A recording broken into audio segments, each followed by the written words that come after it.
ढेंकानाल जिला गंधिया थाना अंतर्गत बणियापड़ा अंचल एक आदिवासी संप्रदाय नाबालिका को उक्त ग्रामर गौतम दास जोर घंच जंगल को नहीं बलात्कार करिथिबा कथा सामना को आसीछि।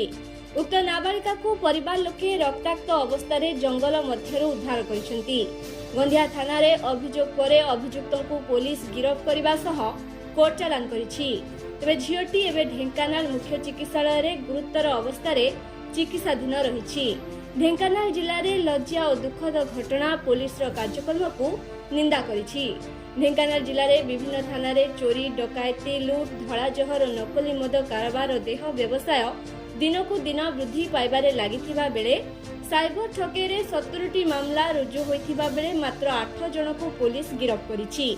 जिले में 2022 मसीह 48टी साइबर मामला रुजु होइथिबा बेले टाउन थाना रे 22 सदर थाना रे 5 मोटांग थाना रे 1 गंधिया थाना रे 3 निहल प्रसाद थाना रे 2 कामाख्यानगर थाना रे 5 परजंग थाना 4 भुवन थाना रे 2 तुमसुंग थाना रे 1 रासोल थाना रे 1 बालिनी थाना रे 1 रुजु होईछि।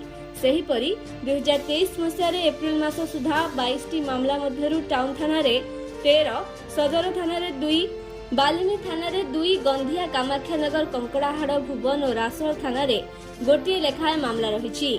ढेंकानाल टाउन थाना रे 35टी साइबर ठकेई मामला रे मात्र 2 जन को पुलिस गिरफ्त करिछि। प्रत्येक थाना रे जणे लेखाएं गिरफ्त होइथिबा सूचना मिलिछि। तेबे एही अदृश्य ठक जिला पुलिस रो मुंड बथा बढ़ाइछि। एणु जिला पुलिस प्रशासन दृढ़ पदक्षेप नेवा सह दृष्टांतमूलक पदक्षेप नेवा सह प्रत्येक थाना रे दक्षता संपन्न पुलिस अधिकारी महिला थाना आउटपोस्ट और महिला अधिकारी और पेट्रोलिंग व्यवस्था को कड़ाकड़ी करी जनसाधारण को सुरक्षा देबाकू ढेंकानाल जिलावासी दाबी करिसेंती। ढेंकानाल रो अक्षय कुमार नंदन रिपोर्ट उत्कल समाचार।